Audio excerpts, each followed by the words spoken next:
icyari kimbesheje hano mu igororero rya Muhanga ni ikijyanye no guhoza ku nkeke uwo twashakanye ndetse no kumukubita nkanamukomeretsa. Nitwa Muhire Jire, izina ry'ubwisilamu ni Abubakar. Mbere na mbere ndabanza gushimira by'umwihariko ubuyobozi bw'igihugu cyacu butekerereza abanyarwanda bukabashyiraho gahunda zibafasha kubana mu mahoro, mu bumwe ndetse no mu bwisanzure. Mboneyeho kandi gushimira inzego z'ubutabera zidahwema kwita ku mfungwa n'abagororwa, zifatanyije n'ubuyobozi bw'amagororero agiye atandukanye mu gihugu cyacu. Mu by'ukuri icyaha icyari kimbesheje hano mu igororero rya Muhanga ni ikijyanye no guhoza ku nkeke uwo twashakanye ndetse no kumukubita nkanamukomeretsa. Ni icyo ngicyo. Urabyemera ko wabikoze? Mu by'ukuri ndabyemera. Mu by'ukuri twebwe abagabo, by'umwihariko ngewe umugabo wakoze icyaha nkaba nari ndimo kugororwa, hari icyo dutwara nk'iturufu y'ubutwari, kuyobora urugo. Iyo turufu ituma dutwaza nabi ibyiyumvo byacu by'umubiri, by'umwihariko tukumva ko tugomba kubikoresha tubitegekesha abafasha bacu. Ubwo rero nyuma y'uko maze gusobanukirwa neza no kugororwa neza, nabonye neza ko ngomba kwitondera no kugenzura ibyiyumvo byanjye, nkajya mfata imyanzuro mfatanyije n'umufasha wanjye, kuko ari byo byubaka umuryango aho kuwusenya. Mu by'ukuri mfite amarangamutima menshi ashingiye yuko maze kugororwa. Byumvikane ko mbere yuko ninjira mu igororero nari ntaragororwa, nari ndi mu muryango nyarwanda ntagororotse, ni nayo mpamvu nakoze icyaha.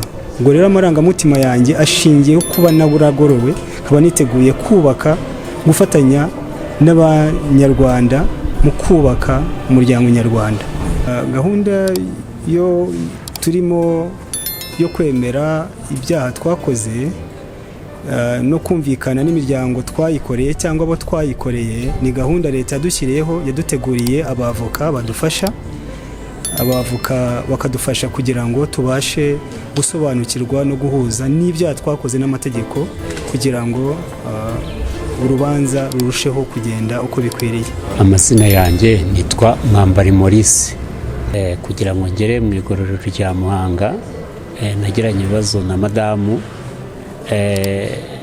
ndamukubita, twagiranaga ibibazo byo kutabana neza, ngiye mubangamira mu buzima nabagamo butari bwiza. Hanyuma rero aza kubona ko bitakwiye ko yakomeza kubyihanganira, agerageza kujya mu butabera, nyine ajya kuri ribu, ndafatwa ndafungwa. Akemera. Madamu wanjye yambere intwari, ntago yanyitayeho cyane no kuba mfite ubuzima bwiza niwe mbikesha. Niyo mpamvu nafashe icyemezo mvuga ni madamu wanjye noneho tugiye kurushaho kubana neza. Ngiye kubera ubuzima nabaga mu buzima nzi ko ari bwiza, bityo rero nabo twabanaga. Icyo nigiye ahangaha ni uko nabonye ko kuba mu igororero ntago ari ahantu heza.